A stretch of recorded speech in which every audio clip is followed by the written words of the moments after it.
time we're going to do a Riviera. And because I'm fresh out of Roadmasters, so I'm sorry about that. This is what, the October 26th, so it's almost Halloween. A couple years ago, we were doing a video on a Buick Electra on Halloween. So, but it's much hotter this time around. We're at 100 degrees. The latest 100-degree day in Tucson ever. Must be the ice age coming on. You know, it's the hot before the cold.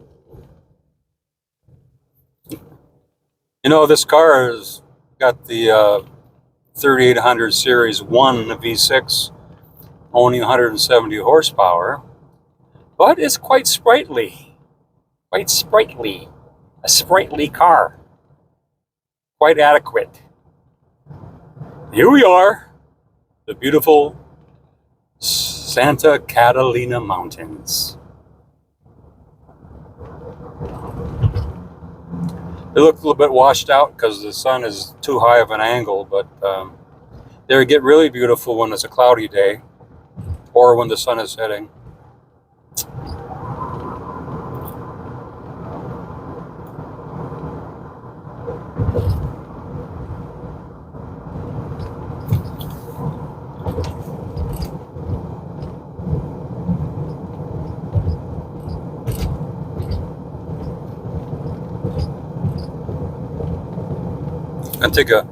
I don't know if they get a strobe effect on the, flickering effect because of two different frequencies, but it's got a pretty cool dash.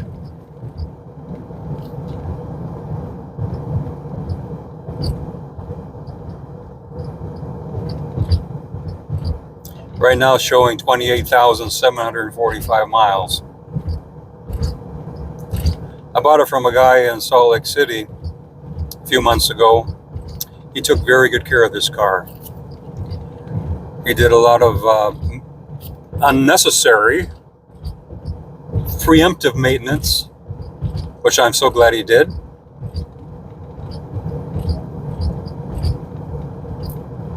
That way I wouldn't have to do it, because that's what I like to do. Or that's what I do, even if I like it or not. But he took a lot of burden off by his doing it. He's the kind of person you want to buy from. Other than, you want to buy from me, of course, but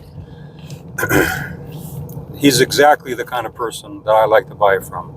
Someone who loves the car more than he loves his money, and he takes care of the car.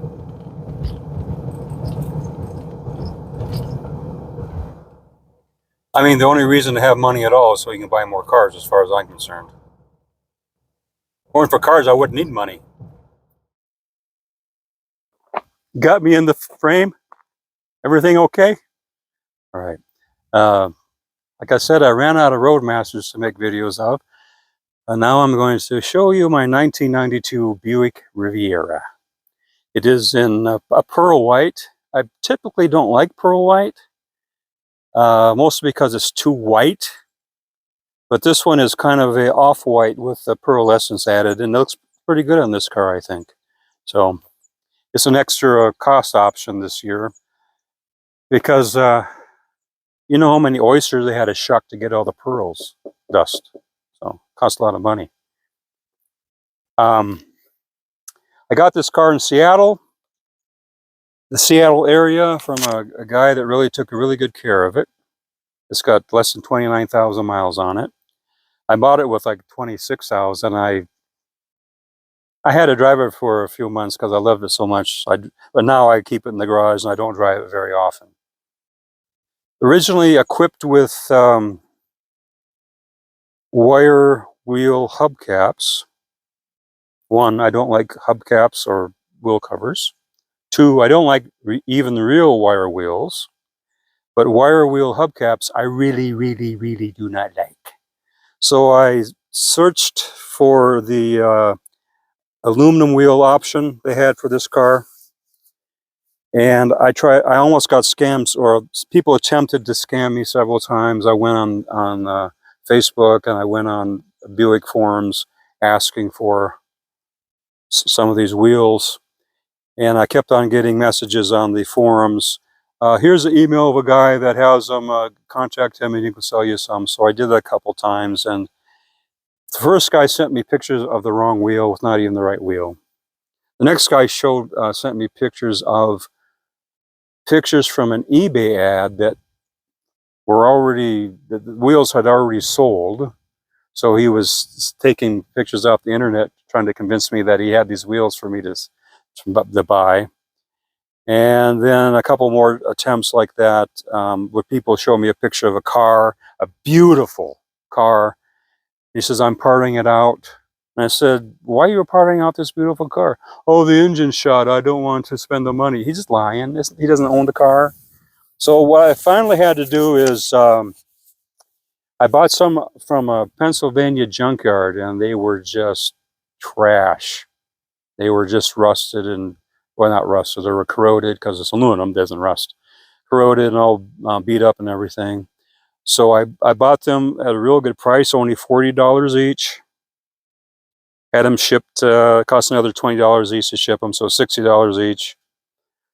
And then I took them to a wheel restoration place here in Tucson and spent another $250 per wheel to get them restored. And I have to tell you, they look better than new. I had the grayish kind of gunmetal gray color. That's all powder coated. They re-machined the wheels completely, and then they after this powder coated machine, then they clear coated the whole wheel. Looks pretty good. And I got the mustard and mayo tires on there, the Vogue. Looking at the car on the outside here, there's very little to complain about. Here's a little scratch from most likely opening the door on something. This is a very common problem with these. Along this Mylar plastic, the sun, you can see the top edge is all faded out because of the sun. I never knew about that because a lot of people end up painting the whole thing black. So unless you're really familiar with these cars, which I wasn't until now, I didn't know this was a problem. And they had one of these with like 6,000 or 7,000 miles on Bring a Trailer, and I saw this problem, and I asked the seller, you know, what's the deal with the blackness on the chrome piece there? And he said, oh, that's just a reflection of the leaves on the bright chrome. And I said, no, because every picture is exactly the same regardless where the leaves are. So it can't be a reflection. It's exactly the same pattern every picture you have. So he finally had to confess to me that that part should be replaced. And I said, I lost all interest in buying from him. Because A, he's a collector, he's a millionaire, he's got like 30 or 40 cars in his garage, and he didn't know what the hell he was selling, or he was lying. Either one, not acceptable. So, that's that. All the lenses look very clear and crisp. The plastic lenses. Of course, the headlights are glass. Some speckles here on the chrome on the bumper, and I can't get them out. That's just a staining. I tried to get them out, but it's not like the old bumpers where you could take steel wool to it and take everything out. It's just the way it is.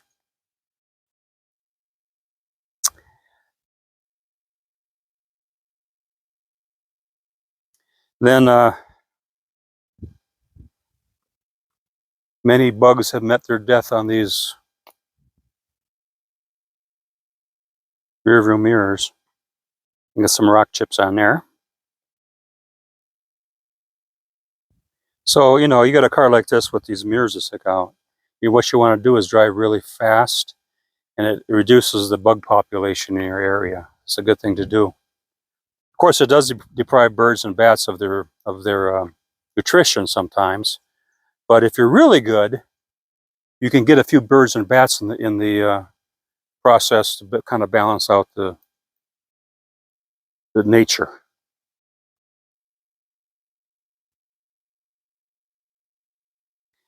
These little babies light up when you turn on the lights. Of course, you won't be able to see that here in the broad daylight, but I really like that effect. And you notice this does not have the quarter vinyl top, which I think kind of ruins the lines of this car. That's one of the nicest aspects of the car, is the flowing lines and the sloping trunk.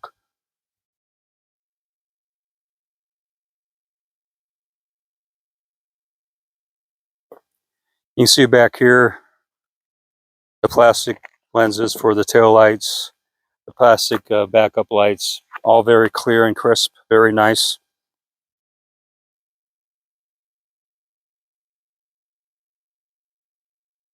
I have the power antenna rebuilt.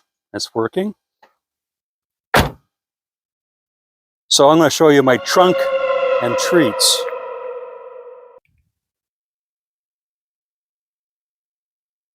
See? It's almost Halloween. I got trunk and treats. Yeah, it's the cheap stuff. No chocolate at all. It's all this Twizzlers and gummy bears and stuff that, you know, nobody likes. So I'm trying to do the candy business a favor and get rid of the crappy candy that nobody likes. So here we have what I really want to show you. I'm not going to go much into detail, but every car I ever buy, I also buy the owner's manual, the original, excuse me, the shop manual.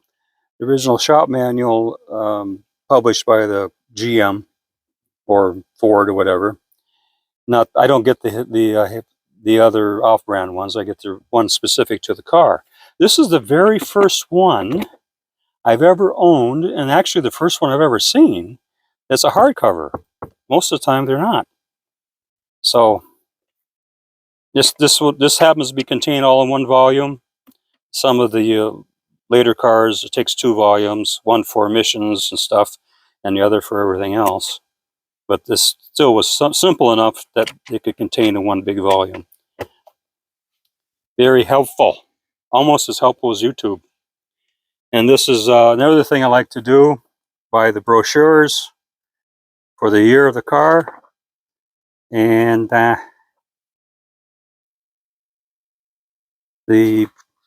of the reasons I like to buy it is to learn about the specs and the options and everything. And the other reason is so I can win arguments when people tell me, oh, that engine was never in that car, or oh, that option wasn't available in that car. And I say, I have proof.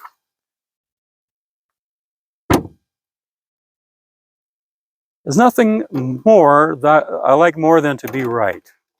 And there's nothing, the second thing, number 2 thing I like is when someone proves me wrong, and then I get to be right about one more thing.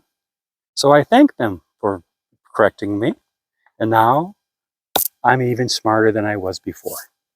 It's hard to believe. Once you get to a certain level, you know, to get smarter, it takes a lot of effort, a lot of energy. So anyway, I want to show you something really cool. That's an aftermarket thing here for this generation Riviera and also the Reatta, since the interiors are almost identical. The original cup holder is just this goofy thing here for one guy or one girl. And he makes this thing where basically you take out the coin holder and you put this in its place. And you notice all the fake wood on this car everywhere? This is real wood. This is real wood. So I figure, you know, this particular item probably increased the value of this car by at least $200 or $300. Another thing I do is I take out the little square plunger, the little square knob, and I like to put a little hand grip type knob on mine. It's also the original radio worked, but it didn't have a CD player, and I can't stand that. I have to have a CD player. I have 2,000 CDs at home, so I put a Kenwood in here. And unfortunately, the Kenwood is much deeper than the stock radio, so you have to basically bring it out about 1.5 inches from flush. It doesn't look that great, but sure is a nice sounding system. And I put better speakers in the back as well, so the front speakers are just fine. The interior is in excellent condition. The leather is nice and soft, and no wear and tear on it whatsoever. The carpet's longer shag than I like, and it does tend to look kind of worn because of the construction of the carpet. Someday I may replace the carpet if I feel like it. The headliner is in excellent condition, which is sometimes sags on these models, but this one's still in great condition.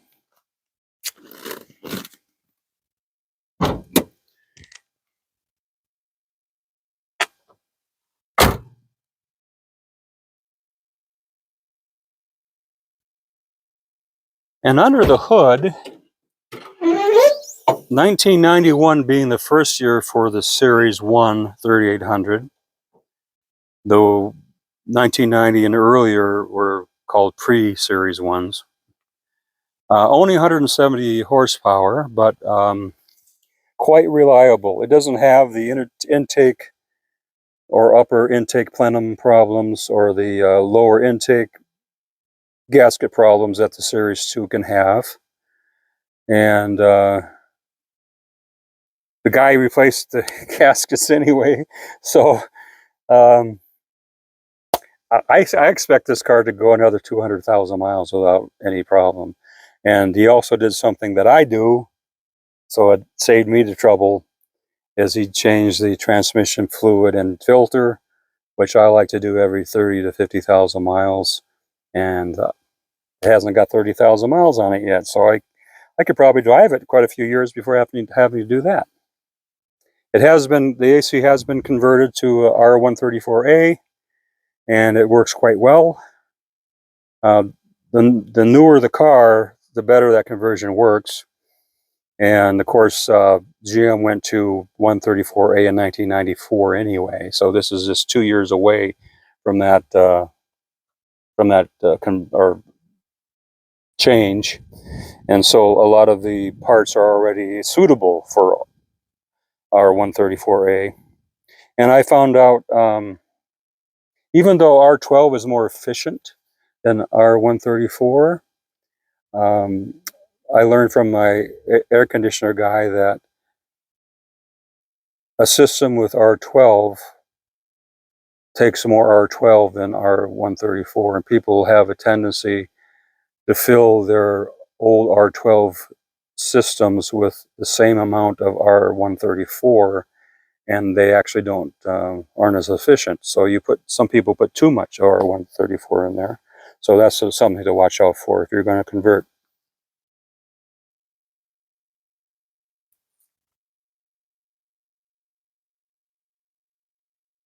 I really don't know. I always say this. What else to say? It's a rust-free car. It's clean underneath, and I love it so much. I'm to the point now where I have 6 cars, and I don't want to sell any of them. I like them all very much. At this point, the only reason I'd ever sell a car is to replace it with something different. If I get bored with a car or something. So I just like to show them off. It's just for fun on my channel. So if you have any questions, please ask them, and I'll try my best to answer them. If you have any comments, I appreciate that as well. That's pretty much it. Unless anybody out there have any questions now, I can answer. It has there's 2 things I would like for this car to have, and it doesn't. I prefer the Grand Touring suspension, a little bit stiffer than the Dyna-Ride. And I wish it had the sunroof, moonroof. That's My 97 has that.